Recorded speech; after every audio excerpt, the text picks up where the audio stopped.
This is a brand new way to record, to present InGoal Radio, the podcast, because we're doing this in the most unique fashion ever. InGoal Radio, the podcast, presented by The Hockey Shop, source for sports, Langley, and thehockeyshop.com. I am at the home office of InGoal Radio, the podcast, in the United States, in Las Vegas, Nevada. But Hutch and Woody, you guys are driving around. You guys are in a car right now, recording this while it's moving. I'm not sure it's physically safe, but the sacrifices and the extent that you guys go to make this happen is incredible. Thank goodness we have remote mics, so I don't actually have to hold the mic and do anything illegal while we're driving here. This is a new one for us. We did do the original first podcast edition, the interview with Roberto Luongo, but this is the first time we've recorded the intros with two of us in a car. I'm driving. My brother-in-law's Tesla, by the way, so it would have been nice if he had the self-drive option. I could just push a button and focus entirely on you guys. The good news is I can drive and just talk because you can do that. Coming back from practice with the Ontario Reign, just spent a little time with Matt Millar, the goalie coach, Kings Development goalie coach. Watch Cal Peterson, watch Matt Villalta. Nice little morning skate and some good practice times. Now we're on our way back, and we don't like to waste any time here at InGoal because we don't have any spare time, so we're recording the podcast while we drive. Yes, we are. It's kind of a perfect day, isn't it? Beautiful sunny day out. We get to start before breakfast at the hockey shop, and then we get to watch professional goaltenders in their element doing their thing. And follow that up with a nice conversation with Darren Millard. Doesn't get any better. I feel like I am living life like I won a contest to shadow InGoal magazine, InGoal Radio, the podcast. Like I won one of those raffles at a golf tournament, because just being able to sit back and watch you guys traverse all around and do the interviews and get the information and then record while you're moving in a vehicle is just next level dedication, quite honestly. And you guys should be commended for it. I just want to tell you guys that I do appreciate it. And InGoal Radio, the podcast, doing this the way that we are today, it's right there with a goalie goal or a goalie fight, which we almost had the other day with Jordan Bennington and Marc-Andre Fleury. It came so close to actually occurring and almost blew up the internet. I do feel like everybody's being a little bit unfair to the two linesmen. I mean, they did deprive us of something that would have been absolutely spectacular. And can you believe it was done on a day that Marc-Andre Fleury was mic'd up too? I mean, it couldn't have been any better than that. But I'm not sure how many people out there realize, but as soon as they took their helmets off, the linesmen were obligated by rule to step in and stop it. It wasn't a choice they made. I got a text message that was sent from another NHL goalie coach during the game just to explain that that's exactly what happened and that the world shouldn't be losing their minds from a procedural standpoint. But oh my gosh, that was something that I think everybody was looking forward to seeing. And as I understand, it's something that Marc-Andre Fleury had on his career checklist too. So, yeah, I know. I mean, it's interesting, right? Because so that's the rule. As soon as the helmets come off, as soon as a player takes his helmet off, they're supposed to intervene and prevent the fight from happening. But as a goalie, like, you have to take your helmet off to fight. So we may never see it again. We may never see a goalie fight in the NHL. We may have to live vicariously through what we see in the minors. And we've had a couple of beauties down there, by the way. I heard of one variation. Apparently a junior fight happened last year. The two goalies sort of nodded at each other and they took the other guy's helmet off before the fight. And somehow that stopped the officials from jumping in. I love Jordan Bennington. I really do. And if he needs that, if he requires that to make him tick, I'm fine with it. Not all goaltenders are made the same. There's chippy goaltenders. There's calm goaltenders. There's nervous goaltenders. There's goaltenders that are athletic. There's goaltenders that are more boxy. So if he needs it, as long as he's willing to accept the punishment or the penalty, fine. His goaltender coach talked to him. His coach talked to him. His manager talked to him. He still did that the other day, and it would seem to be more a frustration or more sending a message to anybody because they were not very strict or dialed in defensively during that game. But I honestly, I don't mind the uniqueness of Jordan Bennington's game. I know some people are saying like can he finally fight, but or get it over with all the antics? But I'm okay with it. Oh man, we're always going to have the goalie's side on the InGoal Radio podcast. I think I'm pretty sure that there'd be a knock at the door, even if it's the car door today, asking for our union card back if we didn't. That said, I mean, you punch a guy at the blocker, you know what's coming, right? Like, that's just the rules. You got to think there's a suspension coming, and he gets 2. Yeah, it kind of is an automatic. I'm not surprised at all. Do I have sympathy? I mean, it's a tough night. I mean, but that's the job sometimes.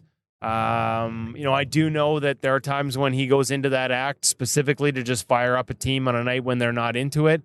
And, it's worked. It's pre-planned. It's worked. He's had comebacks as a result of it. I think for people watching from the outside, they get a little tired of the act. But like I said, like we've talked to, members of the Blues about how in the early going when he did that, there were nights when they would come back based on getting fired up from Binner's act. I just wonder if maybe you go to the well a few times too often and it becomes harder to sympathize with him. Regardless, at the end of the day, I have trouble arguing with the suspension. The match penalty's automatic. I mean, I've been there myself. May have been booted out of a league once for punching a guy in the head with the blocker. So it's a no-no. We all know it as goalies, right? Like, we can't complain about getting hit in the head and concussions and things like that. If we're going to take something as hard and firm as a blocker and punch somebody else in the head, you got to expect repercussions, and he got them.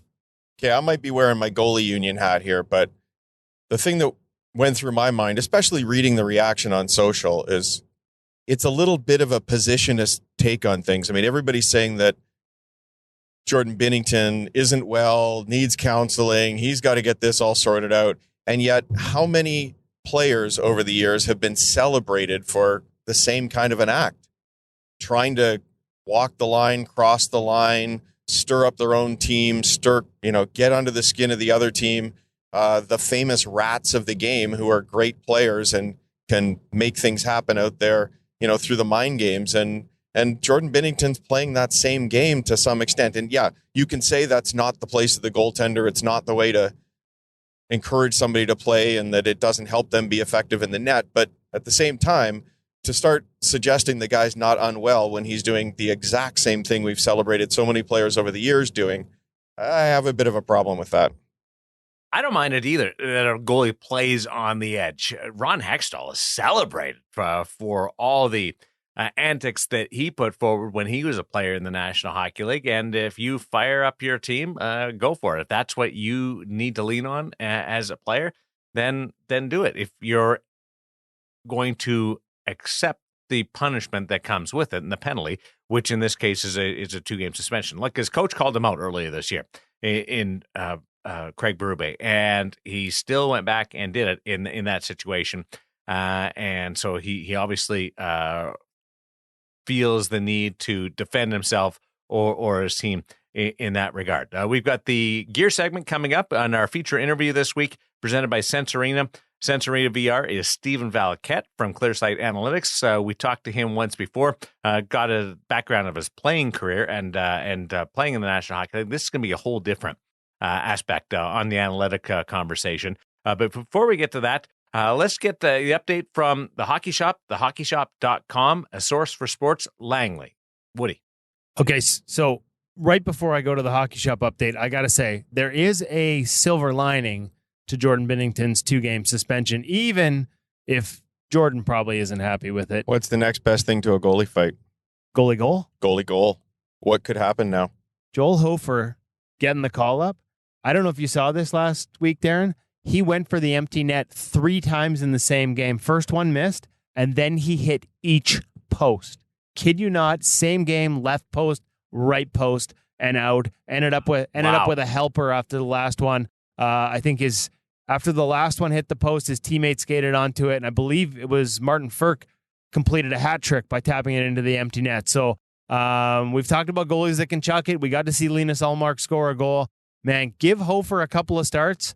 Give him a lead. I know that's not easy to come by in St. Louis these days, and I guarantee you're going to see him take a shot. So there's the positive out of that. Now let's go to the Hockey Shop because there's lots of positives there too. Before we get to the gear segment, just got to remind you, they've got their spring break sale on now. All kinds of discounts on previous models. It's a great time of year as the new stuff comes in, and we're going to talk about the Bauer Hyperlite 2 to get lower prices on some of the old stock they still have in. One of the benefits of being such a big store with so much goalie-specific inventory is that as we move from one generation to the next, sometimes there's leftovers in that inventory. And right now, all of it's on sale at thehockeyshop.com. So make sure you check out their spring break sale for discounts on a wide range of items from a wide range of brands. And in terms of things that aren't on sale, let's check in with Cam right now and get a lowdown on the Bauer Hyperlite 2. The customizer went live, and while the pad isn't actually on the shelf in retail outlets yet, as soon as that customizer goes live, you can actually order gear through, well, you can build it through the Bauer website and then order it through stores like the Hockey Shop, at thehockeyshop.com, and through Cam. And it's really important to do that to get guys that, Cam's had the gear. He knows what it's all about. He'll be able to tell you how it fits, how it plays, what options you should be looking at the customizer. So he walked us through a whole bunch of them this week to help our audience better understand what they should be looking for in the new Bauer Hyperlite 2 customizer.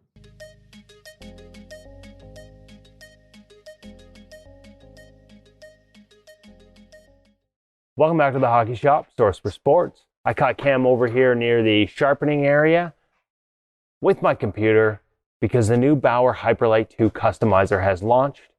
But going through the order, doing your customization, yeah, that's somewhat easy, although I'm a nitwit, I need his help. But at the end of the day, I'm going to need him to order it anyway. Where else would you order it from? Cam's had the gear on. He has samples here. You want to check it out before you order. Well, people want to check it out before they order. He knows what it's all about. So you can do your customization on your computer, and then you bring it in here to place your order. Me, I need a little help. We're going to walk you through the Bauer Hyperlite 2 customizer right now. And Cam, I guess the first thing we start with is... Where do you go? What do you mean, where do I go? Well, first of all, you start with Bauer.com and then go over to their custom tab, and then you want to go to custom goalie. Goalie gear. That's the one. Dun, dun, dun. Okay, so my first two options, obviously we have the Supreme Mock is still there, but my first two options are Pro Custom and the Vapor Hyperlite Customizer. So at a starting point, yes, you'll see Vapor Hyperlite and Supreme Mock. So that is just their standard custom option. So what that will give you is colors and some minor specs. That will also allow you to put your name on your gear. Next level of custom, which is Pro Custom, which we'll zero in here a little bit more because there's definitely a couple key features that are worth showing off. So, including, we might as well get it out of the way at the top because everyone's going to be talking about the ability to get their version of the 580 brake in your glove, Pro Custom only. Goodness. Okay, select your gear. What do I got here? Pads, glove blocker. We want all three, right? Let's do it. Okay, we're going to start with the pads. Vapor Hyperlite 2. Obviously, if we want to customize the graphics, I think that's pretty self-explanatory. Correct. Well, you have the ability here at this point now to say if you really like the mock graphic, but you wanted the Hyperlite pad, you can change that to only available at the Pro Custom tab. Some people prefer that mock graphic.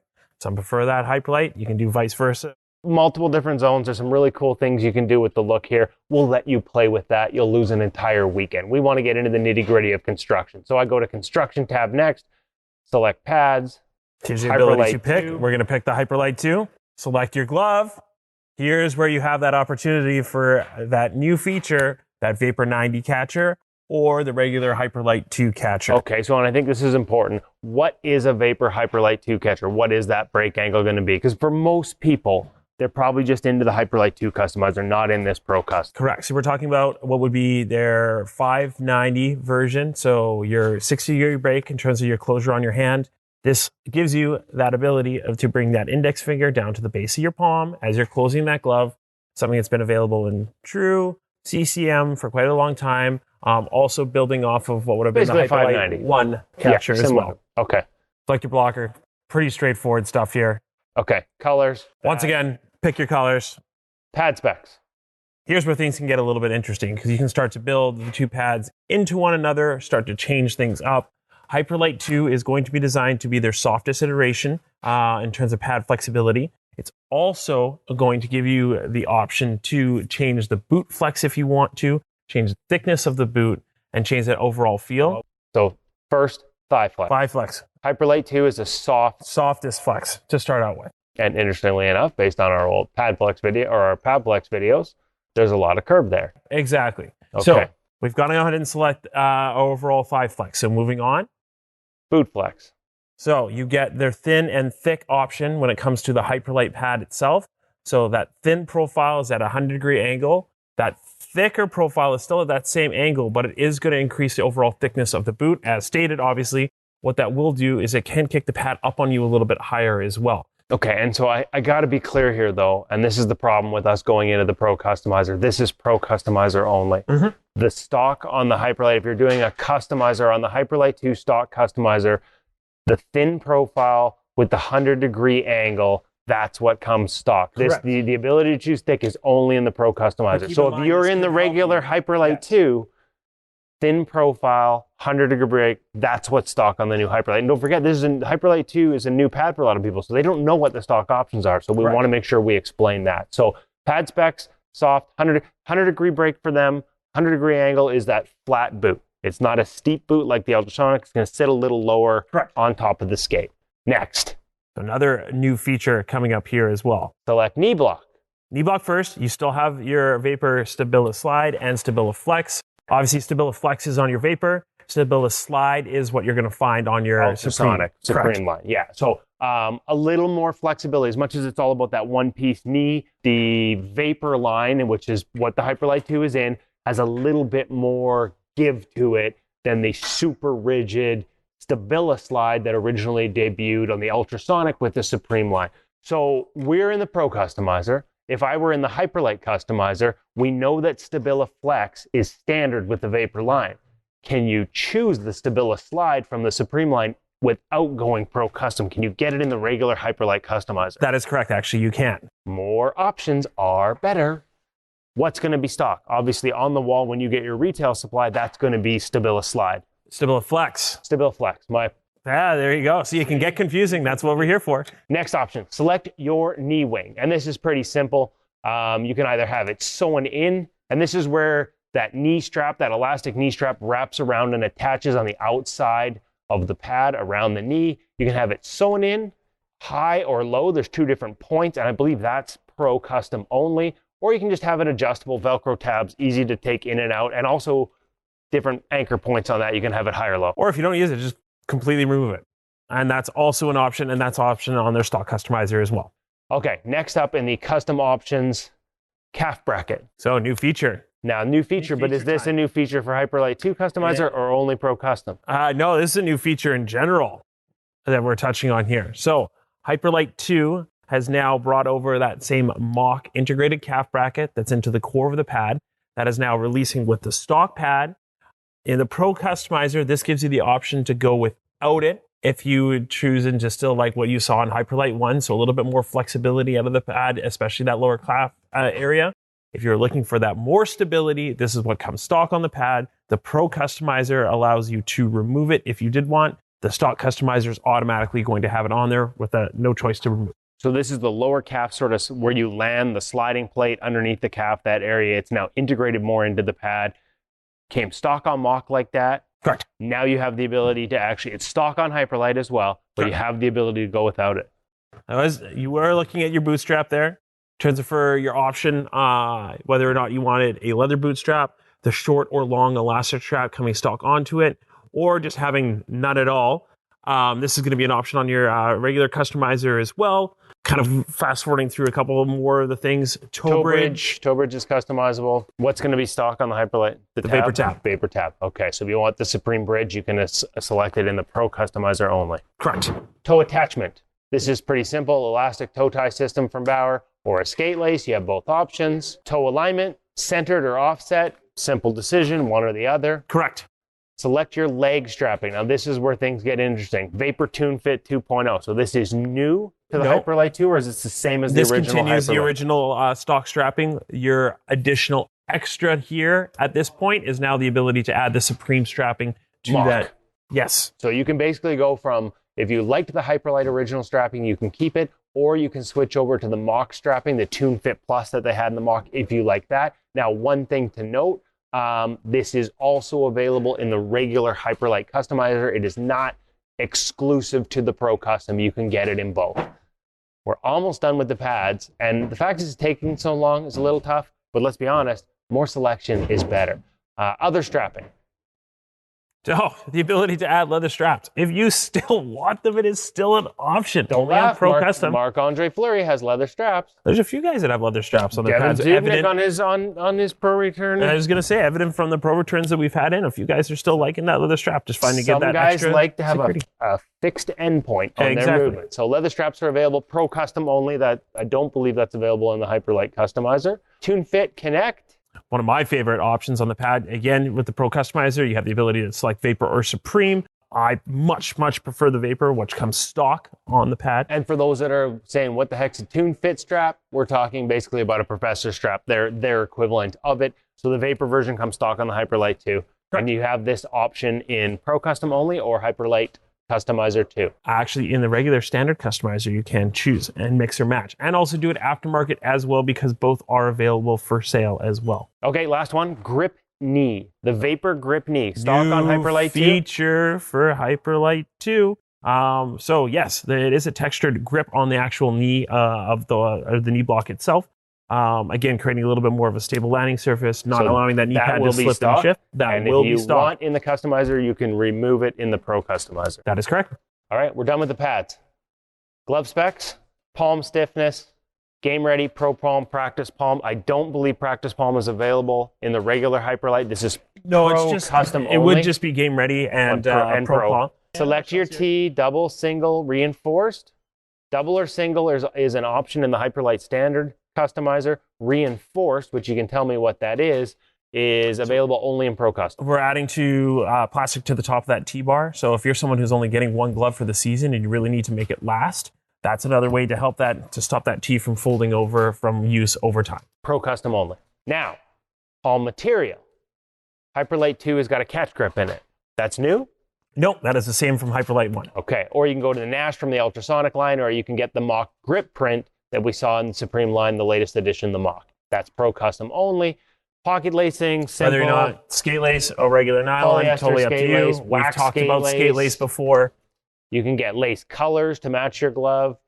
You can have if you've got a double T, the connection between the two T's, which they call I believe they call the spine lacing. You can get that polyester skate lace or wax lace. You can get that one colored as well. Internal fit. You can get a senior or intermediate palm size. This is also available in the Hyperlite Customizer. And now, Pro Custom only, DCT padding.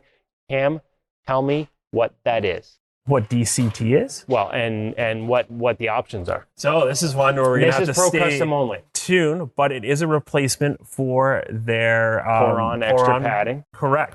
But it still is going to react the exact same way. You have the ability to add 3 millimeters either to the overall thumb base or the palm base of the glove, not both, one or the other.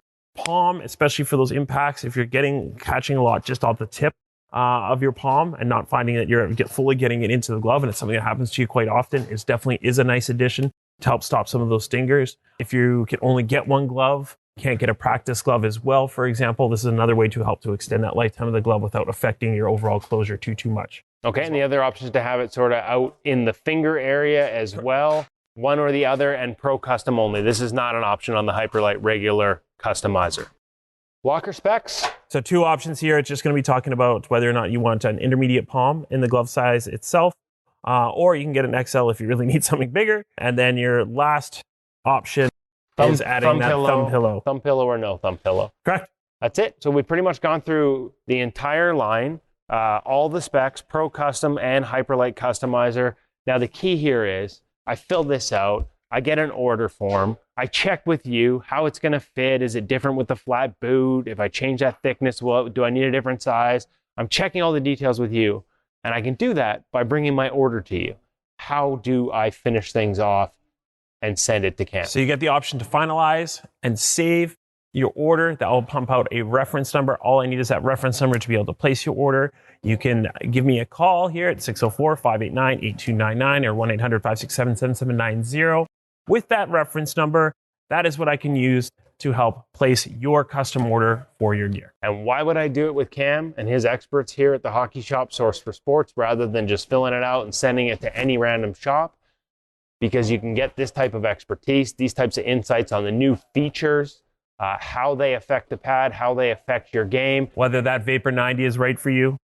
All these different types of options, you might as well discuss them with an expert before you shell out major bucks to order your custom pads, because wouldn't it be terrible if you did this without checking with an expert and they arrive, 8 to 10 weeks later? 8 to 10 weeks at the current time. And they are not what you need. Well, we got to wrap her up here because we're about to open and I'm going to have a flood of orders coming in. So let's get going.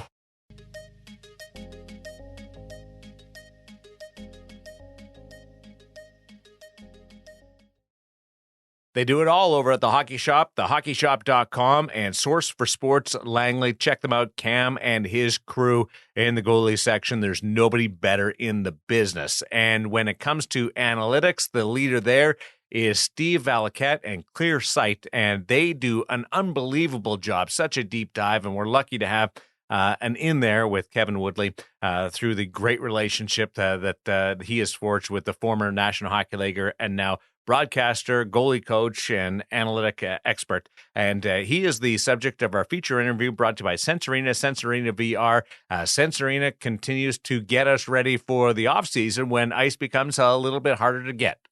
Hutch. What a great tool to have on your side if you want to spend more time perfecting your goaltending. You know, other sports, say you're a basketball player, you can head out on the driveway and you can take hundreds, thousands of free throws to become the best basketball player you can. Goaltending, not so easy. Up until now, you've been limited to things like regular off-ice training, bouncing balls off the wall, juggling balls, working on your own balance skills, but not actual goaltending. Well, now, thanks to Sensorina and the VR world, you can practice your goaltending anytime you want, at home, on the road. If you've got an Oculus headset, in fact, already, you can head over to Sensorina.com and you can sign up for a free trial. So you don't have to spend anything to find out what it's like to use Sensorina VR training for goaltenders, where you can face NHL shooters now.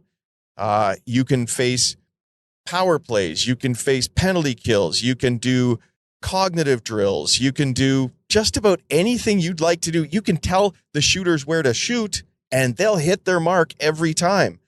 The things that you can do with Sensorina, almost endless. And one of the even better things about it, Darren, is that they're updating the software all the time.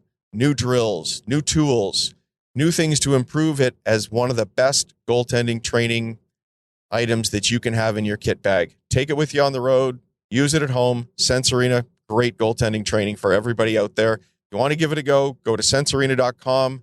If you use the code IGM50, you'll get a little bit off the, whatever great deal they have going today. Technological approach, modern aspect of goaltending today. It's a perfect fit, Woody, to the conversation that Steve Valiquette offers up with you in our feature interview. Yeah, I know. I mean, we're going to get into it right away, so I don't want to give up too much of it. But just suffice to say, if you come into this thinking, oh, this is just going to be talking about NHL goalies and their advanced stats, yeah, we get into a little bit, couple of specifics, but this is more about how we take those advanced numbers and become better coaches. How does Steve translate what he's seeing around the National Hockey League, some of the trends that he measures with a level of detail that no other company does in terms of shot quality and what really matters, how offense is truly created at the highest level, and then translates it into his lesson plans, into his warm-up, making sure that we're not wasting time on repetitions, drills, shot sequences that just don't matter in a game because we don't see them. Some really fascinating insights from Steve in terms of how he takes what he does at the NHL level from a tracking and analytics perspective and brings it onto the ice with the goalies he coaches. And of course, he'll mention one of those goalies, Strauss Mann, who's in the San Jose system, a number of kids in prep school and colleges. So he's taking everything he's learned through the analytics company and through his experiences as an NHL goalie and now applying them to the next generation of goaltenders. And it was, man, like he had me taking notes as he answered each question. I had 10 more that popped up. It really was a fun and fascinating interview, and I hope everyone enjoys it. It's amazing. Normally we look at analytics and we go, okay, the performance leads to the numbers. And Valiquette in this regard is doing it on the front side. The numbers influence what he's doing on the ice with his students, and that should equal a better performance. And it's fascinating, so interesting to follow this. It's our feature interview brought to you by Sensorina VR on InGoal Radio, the podcast.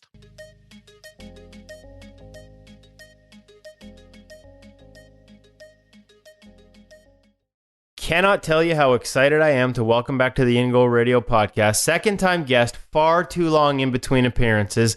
I should just hit record every time I give this guy a call because I learned something new. Stephen Valiquette, how are you, buddy?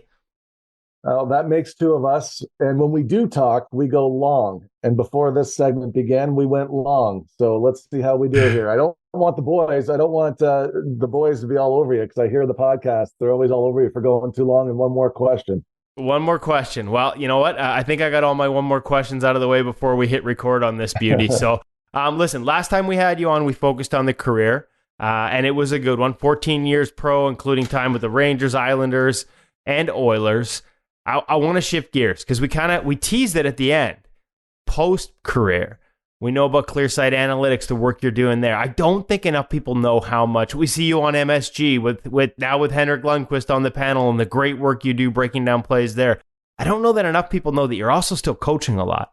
And so I want to get into how all those things came together for you and how they're still coming together for you. So I'm not even sure where to start this. Why don't we go to, like, you're done playing? Because we got to that point in the last podcast, and people got to go back and listen to it, because, man, are there some great stories from junior and your career path. But post-playing days, and where you started getting into the numbers and analytics, and how it sort of shaped this arc for you. I think one thing feeds another. That's what I've noticed in post-career. Benoit Allaire gave me my greatest compliment that I've ever had. And it was, Stevie, there is no job too small for you, and there is no job too big. And that really blends into my day-to-day.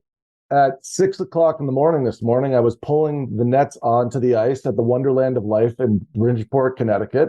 And I could do TV the same evening after doing an NHL presentation for a team that I'm selling analytics to. And these things all happen in the same day, alumni appearance. But you know what? It's really interesting because every day has its own unique start. And sometimes I look at my day and I'm saying to myself, how am I actually going to fit all this in today, including a podcast? And I have one on the Athletic that I do for the Rangers as well. So you bundle all of that up, plus about 5 hours of prep to go into a TV job that starts at 4:30 production meeting. And you know what it's like, Woody. You got to get it all in some days, and you're just saying to yourself, okay, how's this going to work out? One thing I can say, though, and I'll never give up, is that the time on the ice, it's invaluable in the morning. I get 2 hours every morning, and sometimes 3, but mostly 2. And it's the fact that I get to work with young kids that are young enough to try something new because they're 14 years old, 15 years old.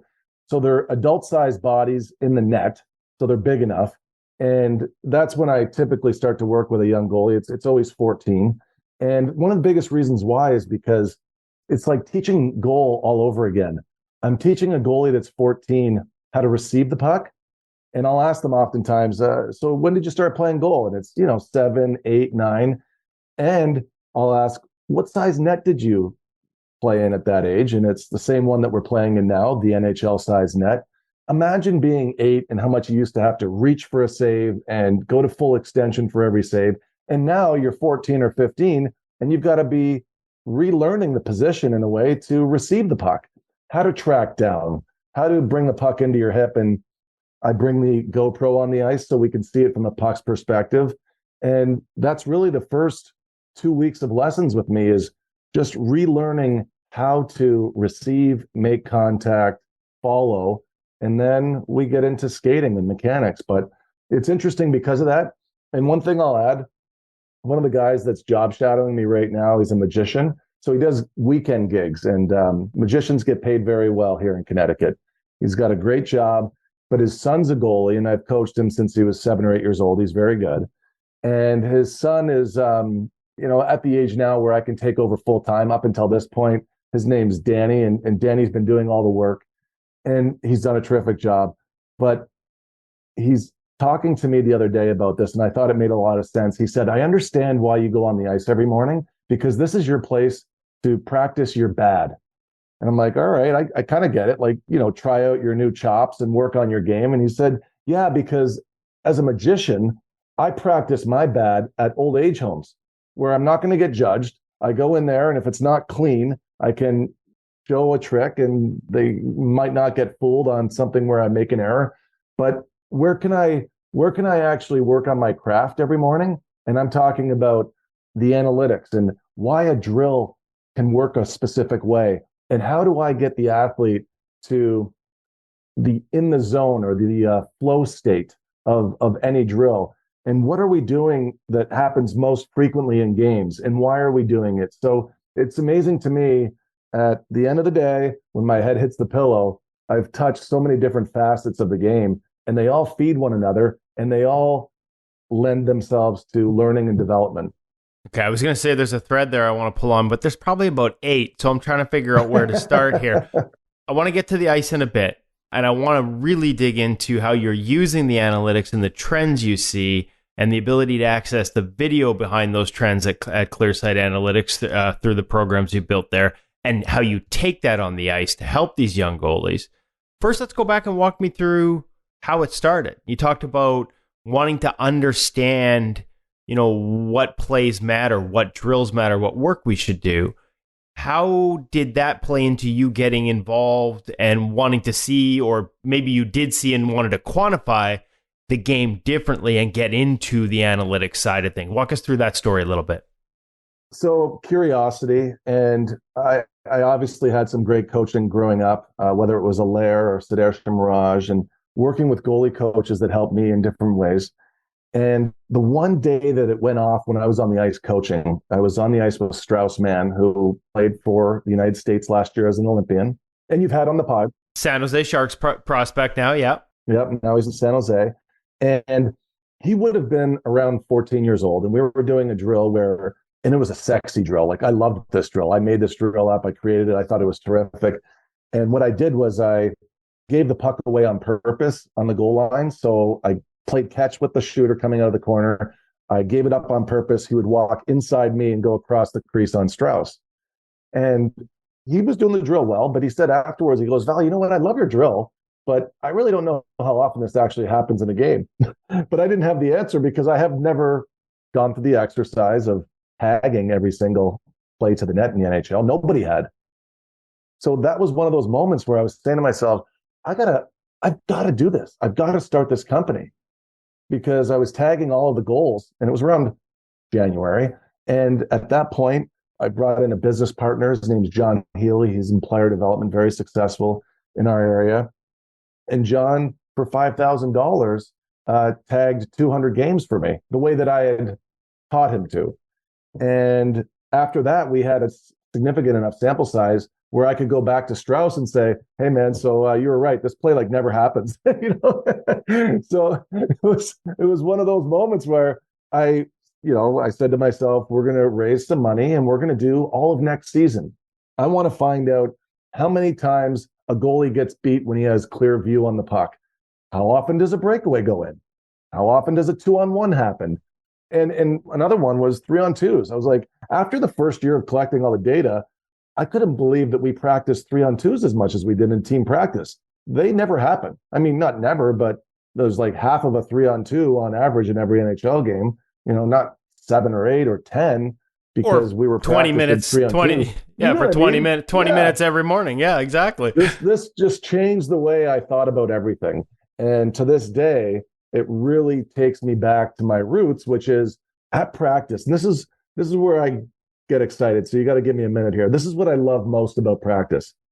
Right now, a typical practice for us is we go through all of what happens most often and what I believe the student needs to work on every single day, all of the fundamentals.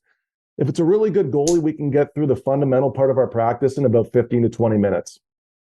And that is all of our tracking, all of our stationary work, some net play, but a very good balance with deflections. I'm going through the chance types that happen most often.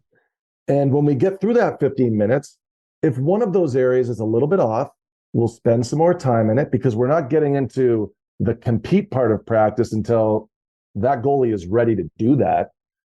The really good goalies I work with, we can get into that for the last 25 minutes if they're sharp in the first little bit of practice. Anyhow, by the time we get into the compete part, the important part is to me that we have a drill that will go 7 games. That's the key. I want every game to go to the limit. Now, an example of a game that I would create based on the day and the theme of the day and what we're working on would be something like I'll have one shooter on the dot, another shooter on the dot, and I'll pass the first puck in, and that shooter can collect it and shoot it right away or pass it across. So get it across the Royal Road or the slot line, get it across the terms that we use with our company. And I've got the ice all cut up with the magic marker, the way that we grid the ice. And when they receive that puck and it gets off, they get to play that rebound. And then the next play would be a wrap around the wall where he can have a net play with a rebound guy up front, and then followed by a breakaway. And if the goalie stops all 3 of those, plus the rebounds, he wins the game. If the shooters score 1, they win the game. And we play a best 4 out of 7. When I hit the mark, and the goalies know this, these games always go to 7. They always go to 7. When they go to 7, that tells me shooters are engaged, the goalie's engaged, we're in compete game mode. And it's why the competition now has found its way into their game, because the mental side of the game is not foreign to them when the game begins. They've already done it in our practices. They've been in compete mode. Their zone has been achieved. And the best book that I ever read, it was around 2009, was The Talent Code. And it talks a lot about myelin and what's happening in the human brain when you're acquiring new skill. The neural circuits in your brain fire faster when that gray muscle matter is multiplied from focused, intense repetitions. So if we have focused, intense repetitions over and over again, the acronym I use is FIRE, focused, intense repetitions every day. So it works with a 14-year-old. I've got a little image of that behind the net. And they get fired up to get to that, to get to that zone, to get to flow state, so that by the time we get through all the fundamentals, they're ready to compete and they win a 7-game series. Now, the key to me is if they win 4 straight, the game wasn't set up right. I didn't put the right game in place. It was too easy for them. If the shooters win 4 straight, same thing applies. The key for me is that because I know the analytics and I know that 1 of every 3 passes across the Royal Road go in, 1 out of every 3 breakaways go in, plus the rebounds on a net play, which is a low percentage play, I know that the estimated value of the expected goals for a practice drill is 1. That's why it goes 7 games. But we do that for every single shot type you can imagine. It's funny because you mentioned net play being a low value, the net play rebound being a low value one.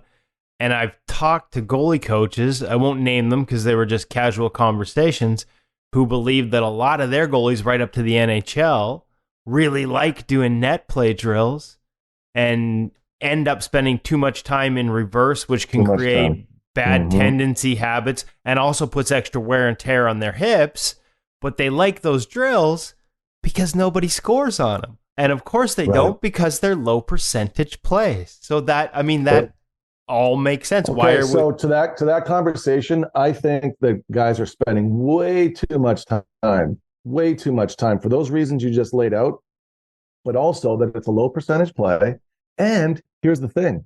Every one of the drills that I use has net play in them anyway, because I have a markered semicircle around the net. If the puck goes off the goalie in any drill and ends up behind the net, that's a live puck.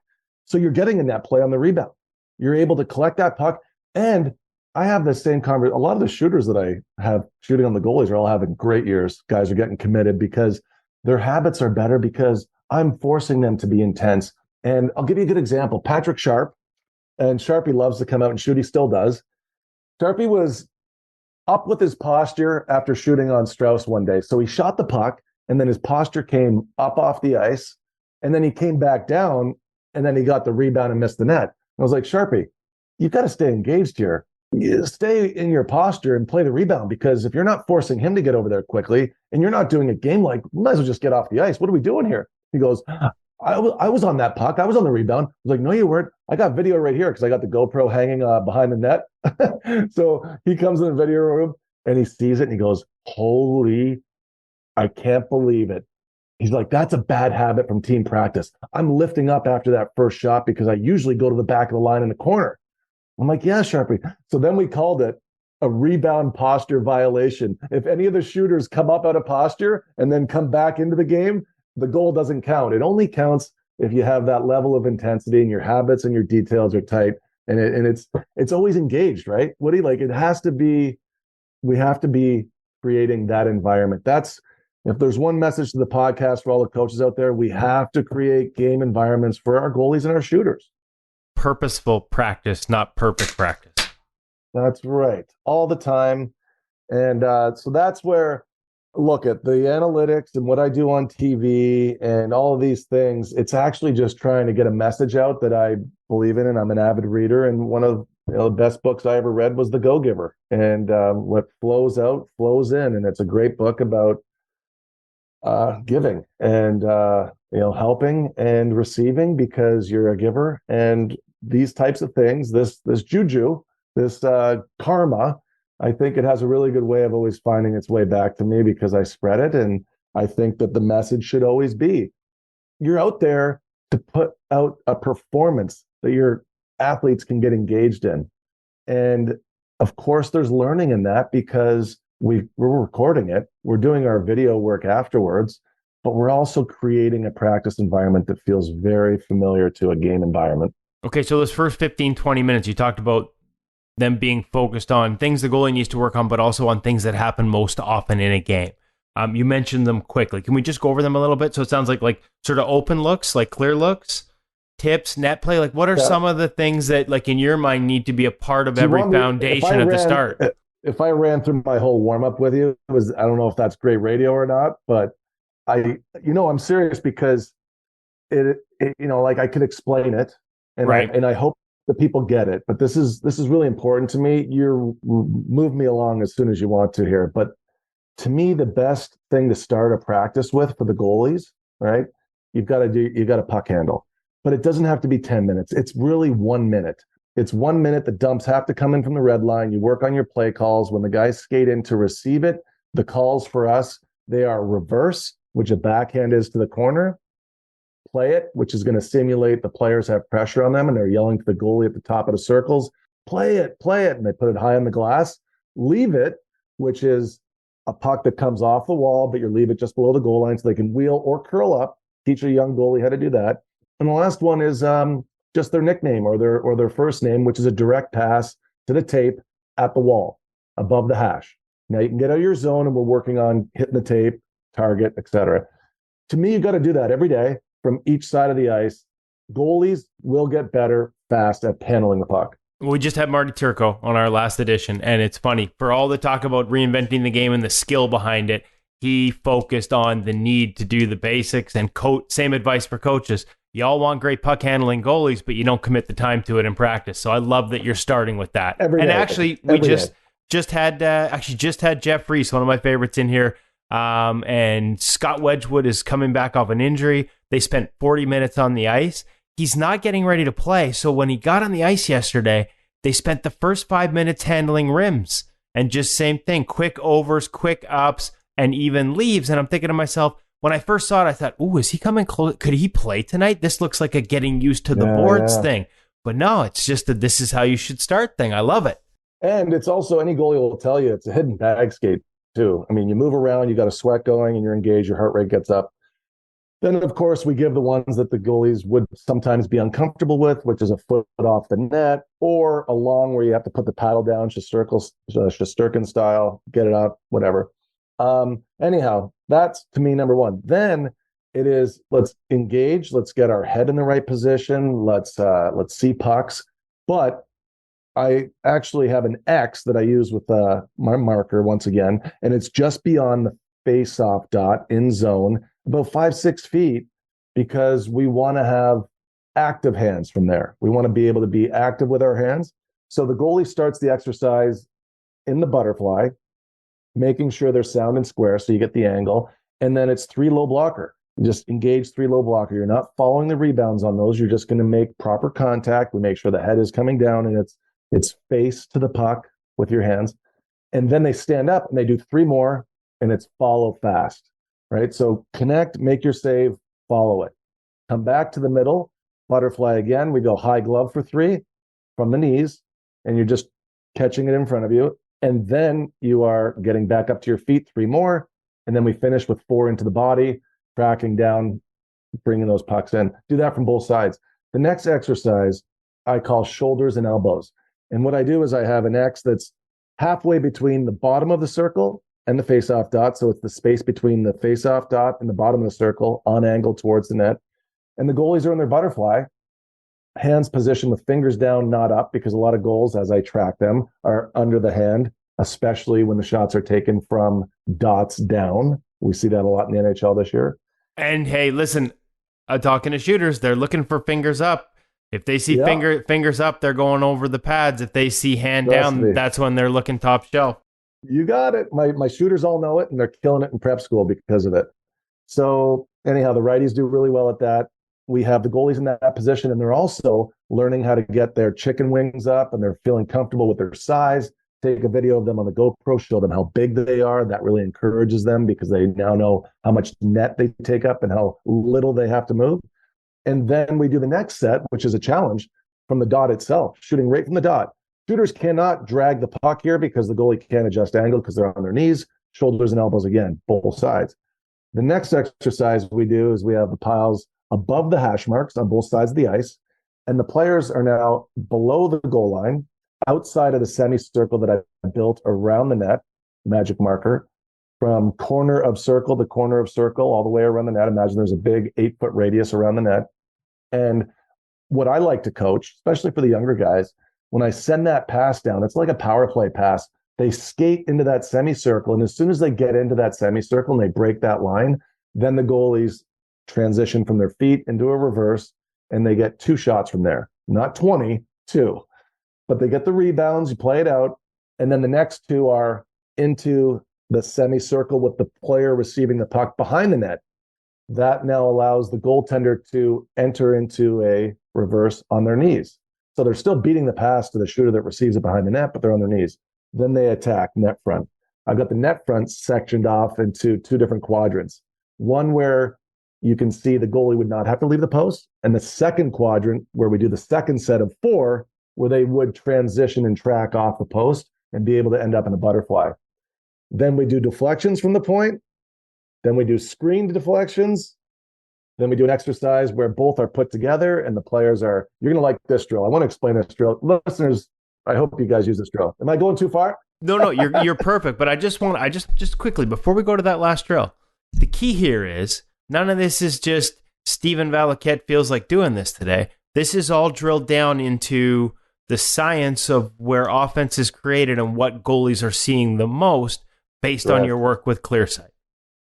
For instance, to back it up, the funnel shots that we practice to start practice, 65% of all shots that are going to get taken in any given game are clear-sighted shots from the funnel. So I want my goalies to be perfect on clear-sighted shots from the funnel. And just define funnel for us because we used different terminology earlier. Absolutely. So imagine that the goalie is set up on the left side of his net and the shots are coming from above the top of the circle there, the dot. Now, the funnel line is the back post, so the right post. Draw an imaginary line all the way to the boards under the hash, right? That's your dead angle line. Yep. And then the other line goes from the middle of the net all the way through the dot, which is really just clipping the corner of the dot. But imagine that you're continuing that line all the way to the red line where it meets the boards at center ice. So now you've got a funnel. And the interesting thing about the funnel is when we shoot for rebounds from the funnel, the goalies realize that we call it funnel in, funnel out, because statistically, if you want to create a rebound off a goalie, that initial shot that comes from the funnel, if you watch closely, come off the goalie out of the funnel. So it's funnel in, funnel out as far as rebounds go. If it's a shot from the dead angle, those rebounds go into slot.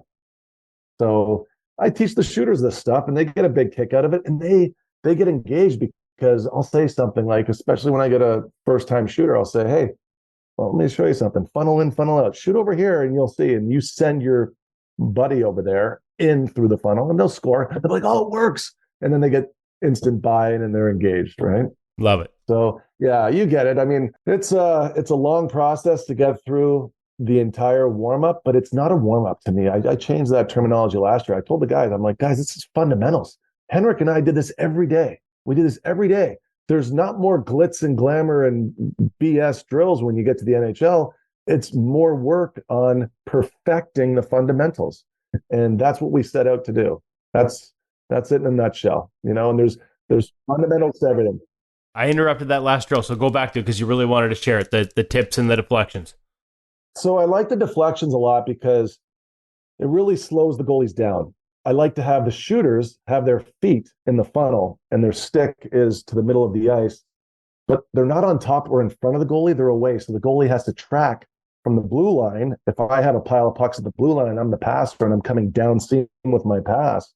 It's enough of an angle where they have to shuffle over, not slide into it, because when they do slide into it, they will find that deflection goes off their far pad, goes to weak side, and you're getting scored on. But we do it on strong side, so it's coming over. The track is hard. It's a complete stop when you get there, and your hands are in the same position you just did shoulders and elbows. And now because your chest angle and your posture is so strong that you will receive those pucks and keep them. And to me, I do a set of 5 from there on each side. If the goalie doesn't have a good set, do it again. Do it again. Have another good set. Get a good set, because why start practice the wrong way? And then after that, we do 3 sets of 5 stick angles.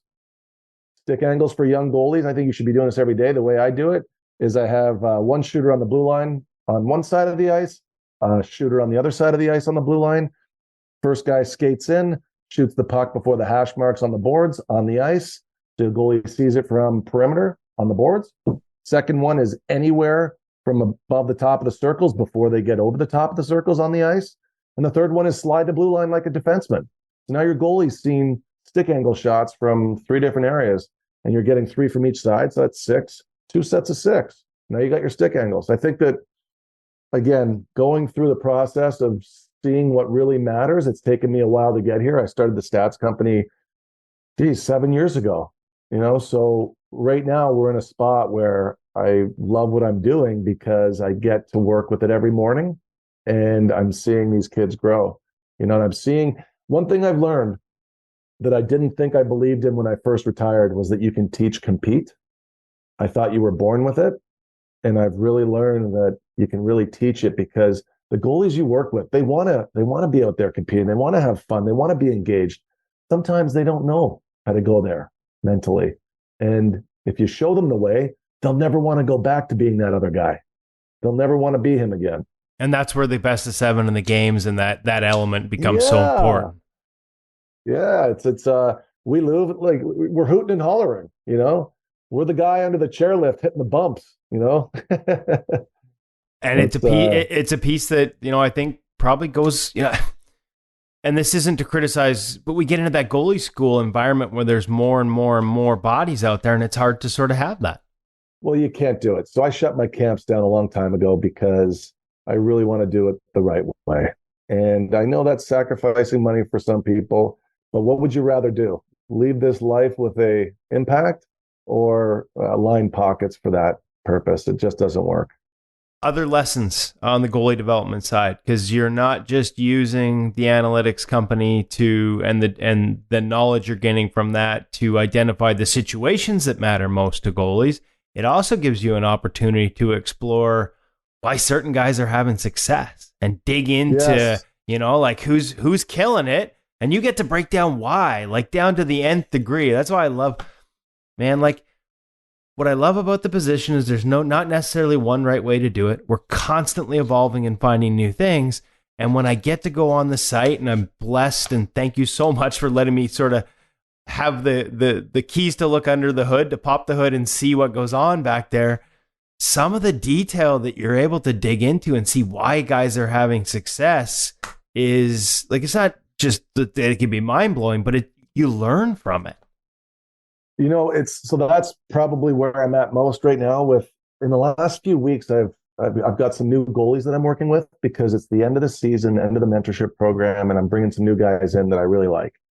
And this is a fun time of year. You can get the sense how giddy I am right now because I just got off the ice and I was pumped this morning. I had two guys that I had massive breakthrough with. One of which is 6'6", right, big frame guy, and I got excited because I took stuff from our analytics company that I was able to download onto the computer, break down, add some notes to, voice over to, upload it to him just via email. And I was able to show him the best goalie on rebounds. And it's UC Saros. And it's also Vasilevsky. They're the two guys that are at the top of the list this season in Clearsight on their effectiveness of stopping rebounds.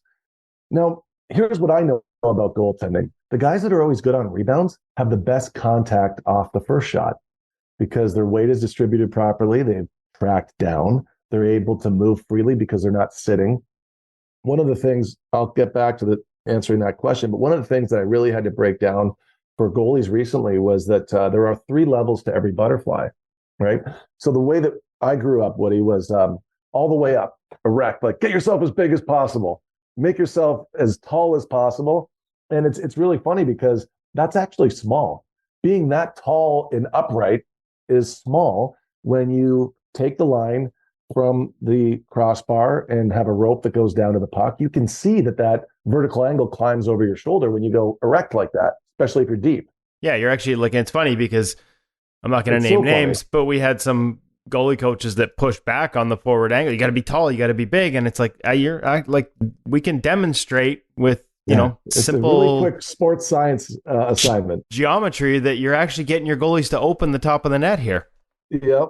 So did that, and then I show the goalies that being that tall and erect is small. The next thing I do is I sit all the way back with bad posture, and I sit in my butterfly, and I show how much room now is exposed over my shoulders, even though I'm a 6'6" goalie coach, right? So they get the point. And I express to them that I want them to have the visual that if we say all the way up in a butterfly, straight and erect is a 1, we don't want to be a 1. And if we are sitting, we are at a 3. But if we have firm thighs, great chest angle, posture, we're playing at a 2, okay? And to play at a 2, we can't get too wide in our base with our stance. We have to have our feet under us, as a lot of goalies now, only over the last couple of years, have really figured out in the NHL. Nobody's getting too wide anymore because the game's gone so east-west and you can't survive. One thing I've shared with you that I've talked publicly about is there's 41% more east to west passes in the NHL right now than there was 5 years ago. That's crazy. 41%. That's how much more east-west. A lot of people might say it, but I know it's 41% more. So the guys that clutch, the guys that bring their knees in off the release, the goalie that spreads further, which I would refer to as a second set, setting twice. You're in your set stance, and then you maybe drop your shoulders and can have dinner on your back, or you get your feet so wide that there's only one place for you to go, which is in a butterfly, and you can't move. So I have this breakthrough with this goaltender, and I'm showing him video of the 2 guys in the NHL that are doing it the best right now, which I thought was so cool because, of course, I have access to this, but they're also one big giant goalie and the undersized goalie. And it's such a great example because one day I'm working with a big guy and sometimes I'm working with a smaller guy. And it's not about not having the length for UC Saros. I know he doesn't have the longest flippers in the league, but he makes up for it because he's so elite off the release and he tracks. He's my favorite goalie to watch right now. I have so much UC Saros film. It's incredible. And it's because he's at the top of all my lists for every chance type. He's at the top. He's there. And I get excited about that because I get to share that with the goalies, and they get enthused because what I'm teaching to them, they get to see it on the video before we get on the ice. And then afterwards, they can see the comp between them and UC Saros, and it's cool. I think the kids buy into it. Oh my God, I'm doing it like the best guy in the NHL, not just any NHL goalie, the guy that does that specific shot type the best. Well, and it would make sense to me that, when you talk about those different butterfly positions that I've heard it called different things, high thighs, tall hips. Like if you sink back in that, there is inherently a delay in your butterfly recovery because you don't have the clearance that a tall thighs or tall hips allows you to make the motions with your legs in order to initiate a recovery, which would be necessary for a rebound. So like it Kills goes, you. you can watch it, you can see the biomechanics, you can see all these things, and it all adds up. This is what I love the most, is when the video matches the numbers and you can see why a guy is having success, or you see the numbers and then you look at the video and you figure out why. And I guess as a teacher, that's even more exciting because now you can take the why and show it to your kids. And I have every video for these following chance types, and I send them to them. And when I have a student that that day is struggling on one-timers, Thatcher Demko, best save percentage in the NHL on one-timers right now. Okay. One-timers on the same side of the ice, not the ones that go across the ice. Breakaways. Let's look at Allmark, best goalie in breakaways and save percentage this year in the NHL. Allmark is also first in deflections. I have an Allmark video, as well as screens. Got an Allmark video. So we've been watching a lot of Allmark, but it's nice to follow the path of the guys that are doing it the best. The best battle goalie on broken plays is Hellebuck. And Sorokin is the best on clear-sighted shots. Why? Let's look at his elevation. See how his feet are under him. Look how big he is. He presents himself with a body illusion that has no delay in it. He's not setting twice. He's not clenching his knees together. He's not pushing his skates out from outside his set. You know who I love right now is Gustafsson, Philip Gustafsson. Holy crap. East to west. East to west, best goalie in the NHL right now. But you watch his East to West, and which is in Woody, you got access to our site. I love that you are on it all the time too, because like how else can we spread the word, right? And you see his rotation and you watch the way that he tracks and how his knee gets early contact, his head comes around, his gloves are in perfect position. I send that video to my goalies. They're like jumping for joy. And a lot of guys out here in Connecticut don't even know who Philip Gustafsson is. So like it's a really great way to spread the word too. And I know that our guys get a huge kick out of it, and it's neat. But you know, that's a big piece of, again, why do I love doing this? It's player development, man. These guys that I work with, they're joining teams and traveling across the world and seeing places they never would have seen before because hockey takes them there as their vehicle. What are some of the other trends you're seeing? Like we talked about the 41%, and that's sort of a league-wide trend in terms of how goals are getting scored. As I said, the beauty of the position is there's not just one way to do it, but there are usually commonalities that you can find behind the trends. Are there any other ones you've identified within goaltenders where you're like, he's doing that and he's having this success? Are there any that jump out to you? Well, the one thing I saw with Saros is the fact that he's drifting a little bit off of more than just the rush. So I made a rush video because he's awesome off the rush. That's another thing too. It goes beyond just the chance types, but when do they happen? Off the rush, off face-offs, off of in-zone settled offense, power play, etc. So again, I have a lot of the goalies that I coach that are UC size. So I looked up who are the best goalies off the rush when I was getting ready for a week where I was really going to introduce some, pretty heavy rush play. Here we go with Saros, like off the rush. Okay. He's got a little bit of drift and his blocker is silent off the release. It's almost like he understands better than anybody how to be a statue when the puck is coming low blocker. And you can just see his head come down, and then he follows his rebound, and then he makes more saves. And he's very intense.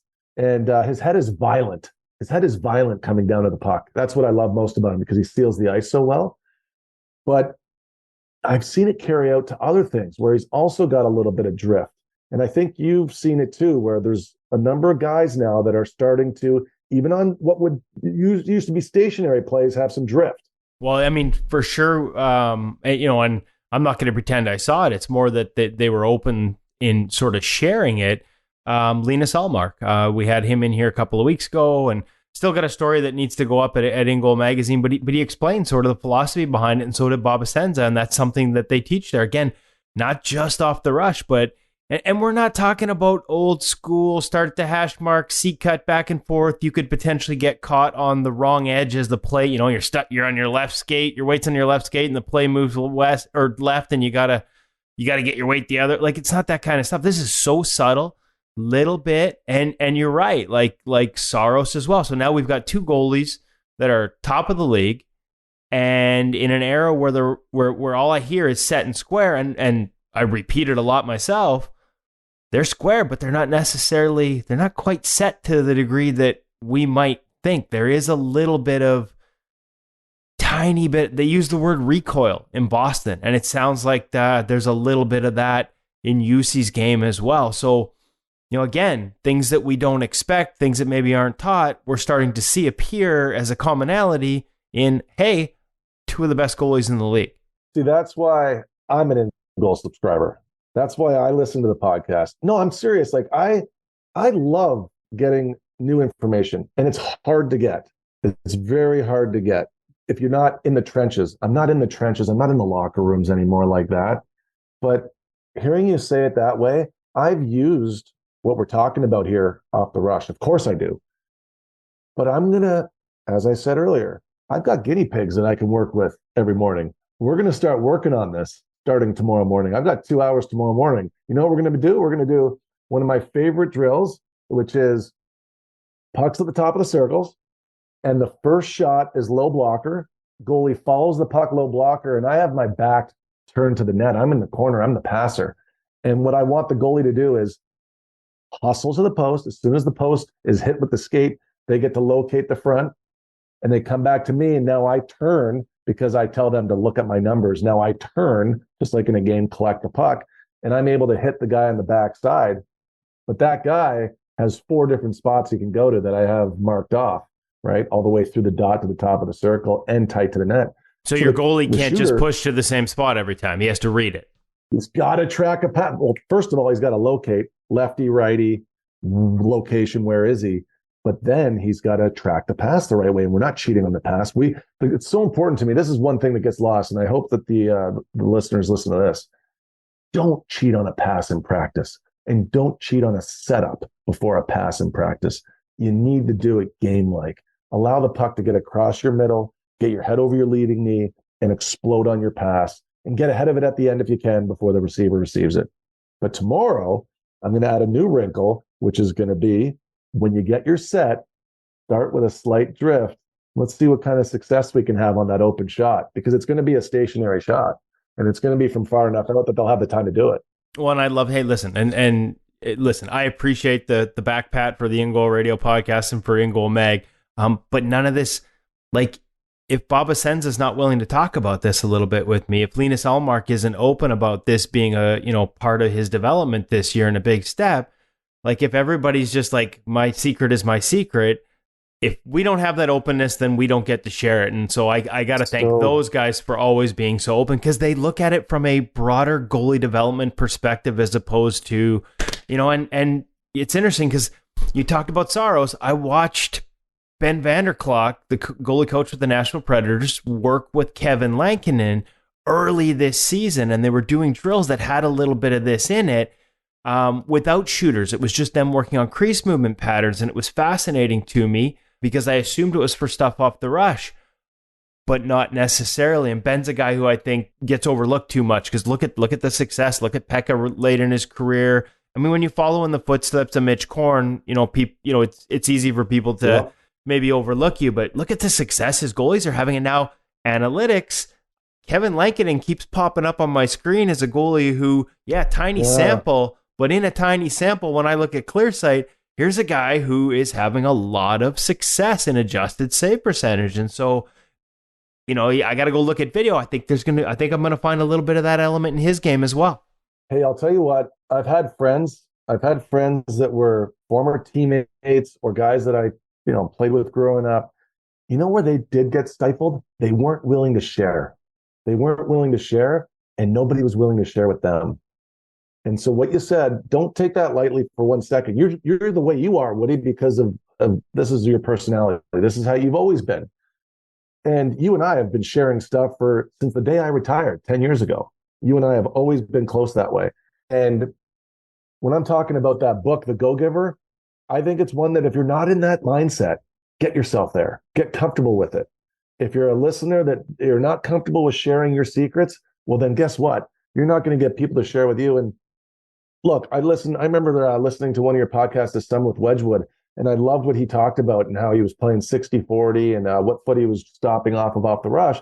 So I called Corey Schwab, and Corey spent an hour on the phone with me talking to me about it, because Corey knows, like, I'm obviously this kind of guy too who's going to be into sharing. Corey gave me a unreal education. He gave me an hour's worth of time on it, but that started from listening to you. And of course, having the people out here that are willing to share this kind of stuff. You have to. There's no growth without this. And I hope it encourages people to be more like us. Woody, come on. Well, and a little lesson to the NHL organizations that say the goalie coach isn't allowed to talk to anyone in the media. Man, I'm telling you. That one must drive you nuts. I know. It is a little frustrating personally, but beyond that, like, I do think, and I've talked to goalie coaches around the league, some who have been shut out in the past that now are able to have these. You can really put guys in a bubble. Like, you can, and I'm not talking about anyone in particular. I know, like, for the Devils used to be, obviously infamous for it, in the days where Lou Lamoriello was there. But, like, if you lock your guy in a bubble where in a position that's constantly evolving, and they're not at conferences and they're not talking to other coaches, man, like, it can be really tough to keep up if you don't have people that you can have these types of conversations with. So I'm always grateful to the people that are willing to share these things with us, because it allows us to, I think, share with a much broader audience. And the lesson, the one we get the most is dads, moms, parents, kids on their way to tournaments, on their way to games. If they got an hour to a game, maybe they're playing on the other side of town, out in the burbs, listen to the podcast with their young goalie in those moments. And that's the feedback we get the most. And that's the feedback that means the most to us, because they tell us they're learning from these conversations. Yeah. Hey, man, speaking of sharing stuff, one of the young goalies shared with me the other day, pad butter. Have you heard of this? It's like a wax that goes on the inside of your pad so you can slide faster. I haven't heard the term pad butter, but I do know there's there are material, like, there is stuff you can rub on pads to try and make it, which to me is kind of crazy in an era where like Bauer's reinvented the wheel on these pads that, I mean, they're like grease lightning to me already. But Warriors got one with the hard plastic slide plate on the knee. We need to go faster. No, so I talked to this he's a younger guy, and I was like, look, if you're going to do this, you're doing it with like the smallest application before we go on the ice, because I didn't want to ruin the session before we get on the ice. Kid sliding into the corner. No, seriously. He put on this like a fingernail's worth, and he was sliding all over the place. He's like, this is fun. I'm like, yeah, but we got to be careful here. We're not like, that's actually the opposite of what we really want to do. We don't want to slide out of the net. But no, these things are funny. They're always evolving, and guys have different ways of putting their gear on and adding new things. And I just think it's funny that I, to this day, whether I'm learning from the podcast or from the magazine, Pro Reads, or somebody that's young that I'm coaching, there's always, hey, every day, Woody, has it ever gotten stale for us? You started the InGoal magazine in what year? Well, first off, I didn't start it. David Hutchison, he's the founder. I'm just riding his coattails here. But Hutch. I joined, okay. I added myself I tagged along Hutch's fast rise in 2010, actually at the Olympics, believe it or not. Clark's magazine had folded. Goalie News was no more. I was covering the NHL for the Associated Press. I was covering the Olympics for the Associated Press, and Hutch had this website, and we met, happened to live on Vancouver Island. We met, we had some ideas, and so yeah, like it's been 13 years, which is crazy to me, but I think it's actually only been 3 now where it's actually been a viable, sustainable business because of the subscription service and InGoal Premium. It's been fun. That's really interesting, because I remember you and I really starting to talk around 2012. So you were 2 years into getting going here. That's so fascinating. 10 years, just like that. I know. We're getting old, buddy. I want to ask quickly on a couple of goalies that we get to watch. You get to watch Igor Shesterkin on a daily basis, which I'm kind of jealous. I'm going to be honest with you. When I wrote about him last year, the phrase that Ian Clark actually used this phrase, he's like a hovercraft out there. Yep. I know maybe statistically this year hasn't been the same as last year was, and last year might have been like a historically good season. That's how crazy it was. But when you watch him, we talk about reinventing the wheel and some of his movement patterns. What do you see? So this is interesting because this is where I'm at as a coach right now. And it's especially at the end of the season, the first thing I want to focus on with every goalie that I'm seeing right now, and I'm talking about guys that are coming back from college right now on break, got guys that are on the ice tomorrow from college, and I've got guys from prep school that just finished their seasons. Everybody tends to get a little bit too wide by the end of the year. And I don't know if that's fatigue or bad habit, but the details in their stance, I like to take those pictures before the season begins and then take those pictures on the first day of summer, quote unquote, starting now in March. But taking a look at how wide they are outside of where they are successful. This to me is the biggest tip of all tips. We have to be sure that if we agree upon coach and student, this is where you are the most functional. This is where you have the biggest body illusion. And this is how you can move best because of broken plays or passes or rebounds. Then let's drop the puck where the referee does 10 times a night to your right on this face-off dot. Let's line up. Let's get my camera here and let's take a good look. All right, that's where you want to be. Then let's agree that you're not moving at all as the player drags the puck and shoots it as far as like towards you, meaning back to the conversation about setting twice, like bringing your knees in or going out wide once or bringing down your shoulders. We want to hold. I want you to make every save from that position right there. Agreed? Guys like, yeah, I look awesome. I'm stopping the puck really well here stationary. Then what we try to accomplish is start moving the player into that space. Can you track and then still keep that same stance that we'd agreed upon with your feet under you? Then can you do it with multiple passes? So we take a progression there, but maintain feet under us. Now you see the size of these guys and how big they are and how great their chest angle is. And because they're at their perfect depth with their feet. Let's go to Shesterkin. We have at MSG Networks a guy by the name of Joe Beans, and he's a legend in our company for being able to edit video. So I go through the way that I want the program to look. I talk to the producer. I edit video. I send it to Joe Beans. He puts the finishing touches at MSG on it. And he's got a calculator that actually is a ruler that's able to count how far Shesterkin's left skate is from his right skate in his stance. So it's a little bit of sports science in there.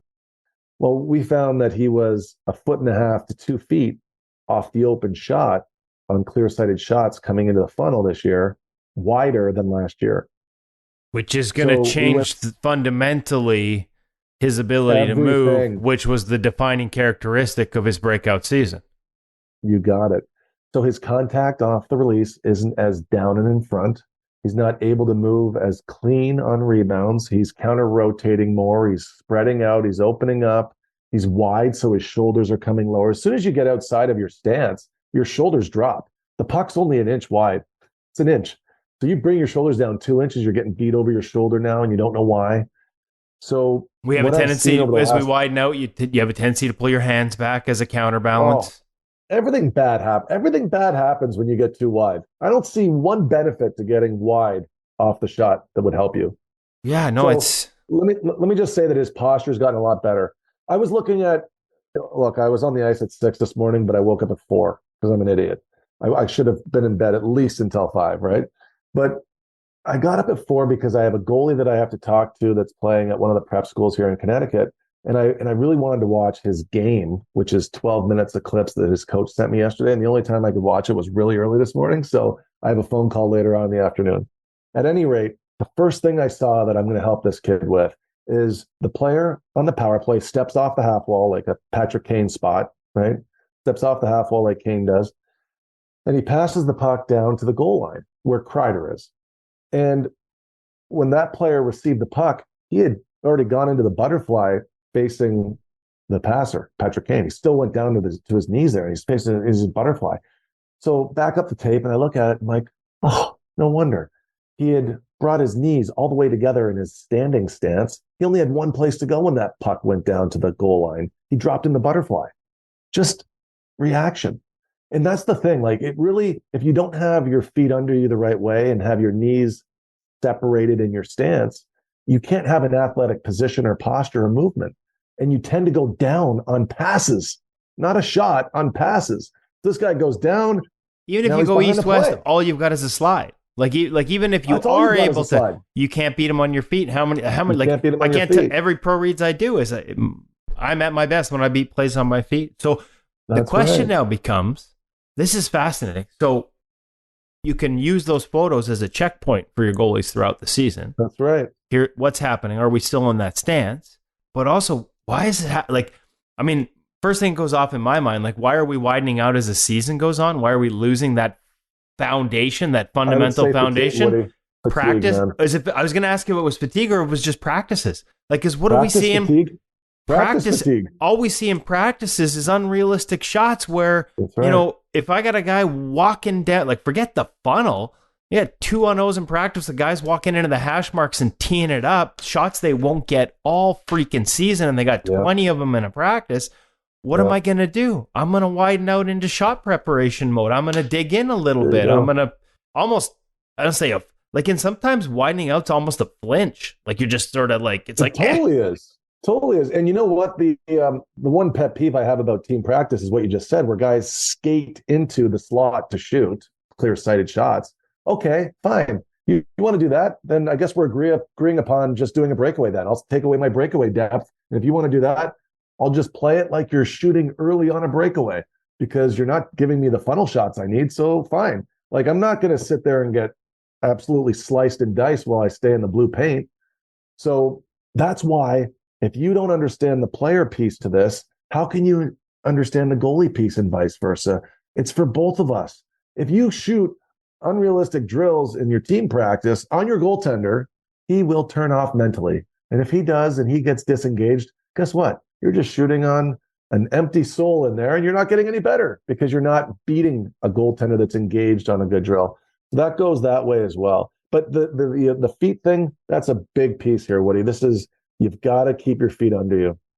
Oh, it's funny because we do see, so we're seeing different trends. Multi-stance system. That's something I see here in Vancouver. Like, Demko's sort of got a perimeter stance or an outside stance where it's narrow, totally lots of shuffles, yeah. and then a mid stance, and then sort of a save selection stance. You think it's different for every guy? Like, every guy has to find, or do you think there is a quote unquote ideal stance where we have the right muscles engaged and the right posture, and everybody sort of needs to get, if we could get everyone to that, they'd be better for it? Okay, so let's understand this. It's a little bit of both because let's go back to our conversation about 1, 2, and 3. Let's say that 3, okay, is your breakaway stance. Of course, you're going to get low and wide on a breakaway. Of course you are. Every goalie knows that. So let's call that your 3. When are you going to use your breakaway stance? Short one-on-ones, partial breakaways, half ice breakaways. You're gonna get there. Of course, you're going to get wide there. Yes. When are you going to use your 1 stance? Perimeter, all the time. Blue line, back and forth. Vasilevsky's terrific at it. Screens. What did I say was the best on screens? Allmark's great at it. So high, that's your 1 stance. 1, blue line, down the walls.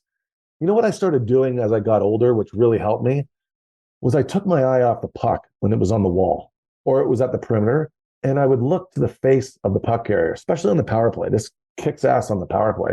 So the half wall guy's looking, he's looking at his options. Why am I looking at the puck? Look at his face. He's going to tell you where he's passing. Oh, you like that guy over there? That's what I would say to myself. Oh, you like him? Okay, thanks.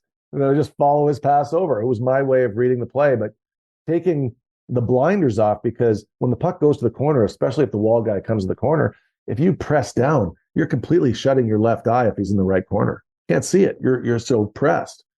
But a higher stance when the puck is in the corner, a higher stance closer to a 1, that opens up my whole left eye. I can see everything on the back door now. So that's a key, right?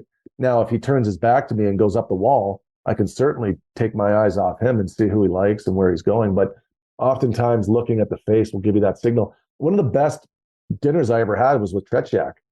My former teammate, Nabokov, Dmitry Nabokov, but not the goalie. He was the first round Chicago Blackhawk forward. I was up with the Islanders. He's like, Valley, Tretiak wants to go for dinner with us tonight. Do you want to come? It's like, absolutely. Like, right? And it's one of my greatest, I got to meet him at the 2010 Olympics. And my job is to get to meet the heroes of goaltending. I get,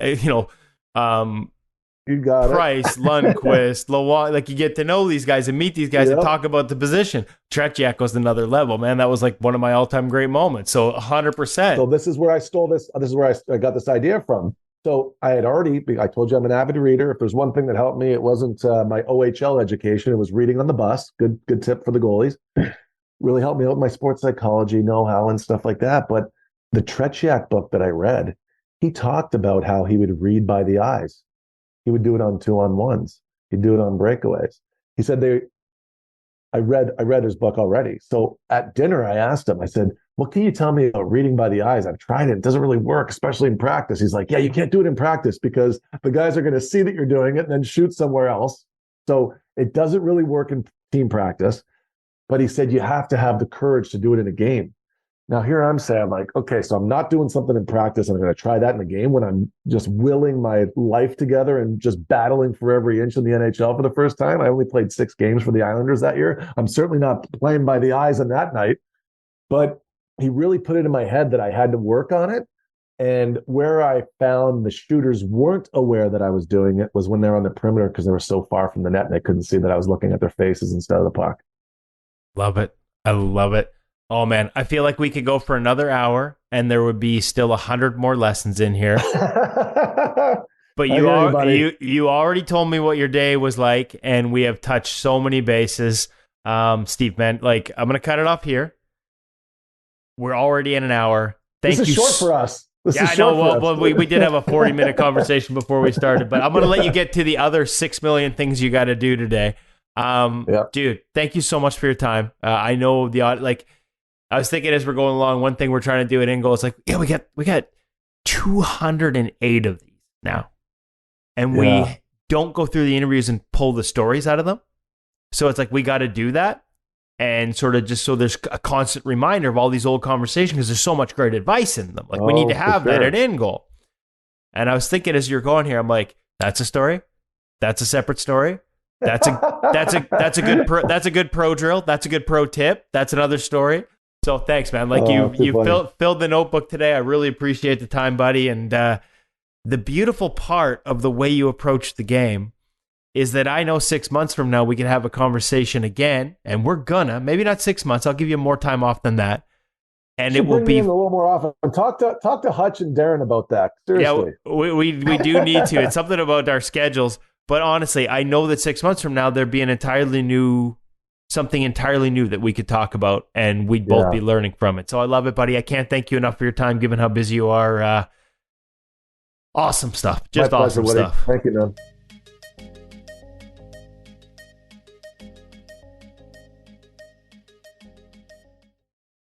Woody, it feels like that conversation needs a bow to tie it all together. I'm going to be honest with you. I think it just needs more conversations because there's about 10 different bows. Like, I think I even said at one point there, he gave an answer, and I think I made notes on 5 different follow-up questions. I'm like, yeah, I want to pull on this thread, but there's too many threads. I'll pull the whole sweater apart. So 2 things that came out of that to me. One, we need to get to Connecticut and get on the ice with Stephen Valiquette. And I will say that I guess we'll put it in the show notes on ingoalmag.com. But Steve did send me photos the next morning ahead of his ice time of how he sort of has the ice broken up in terms of using that magic marker he talked about. So we'll share that with you. And then we need more of these conversations.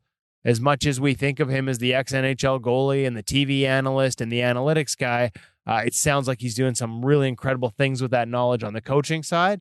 And we're going to continue to reach out to him and touch base with him, whether it's for the podcast or getting out there and shooting some video, because I feel like there's a lot more lessons to learn from it. You guys set up Connecticut. I will meet you there because I need to see this in person. So many different notes that I have written down. And I went back and listened to Steve stop, rewind, and listen to things over and over just to make sure that I was hearing and tracking things right on my little rink board that I had during the course of listening to that. What do we got going on over at the website? So much stuff that Hutch can't even remember, including a fresh one that went up last night featuring Scott Wedgwood and Jeff Reese of the Dallas Stars. Scott out right now with a lower body injury, working his way back, had 40 minutes on the ice here in Vancouver. And it was fascinating because it was a lot of crease movement work, a lot of simple one-shot drills. He didn't have a shooter. It was just Jeff as the shooter. But talking to them after, like, that's the kind of work they miss because during a season when you're healthy, you don't have time to do it. Precision work. And then the drill that came out of it, the first one that we shared, was basically crease movement patterns but with a battle element, fighting Jeff Reese at the top of the crease. And it was an absolute burner. Watch the medical staff cutting him off after 40 seconds because the heart rate was so high and they were trying to measure and get him back up to the game performance. So that's a great takeaway that's up at InGoalMag.com right now. Latest pro reads features Thatcher Demko. We got more of those coming. There's a new Vision article, Hutch. Yep, we got a Vision article with Dr. Chris Wu, who was a guest on the podcast, along with Kristen Campbell of the Canadian national team, one of his clients, Aiden Hill, he also works with. And so he's going to get into the basics of the visual system, how that applies to your game. And there's always a takeaway in his articles, including the one that's up there now, something you can print out, use at home to help your visual system. So do suggest that you check that out, and there'll be more to come. We covered a lot of ground, more than we usually do on an InGoal Radio podcast episode. You mean due to the fact that you guys are driving? Yeah, you mean literally because we've gone 50 kilometers since we started? Yeah, all I see is the sky changing because I'm looking through the sunroof of the Tesla from my camera angle. It is a very nice sunroof. It feels like it suits you too. We're pretty happy here.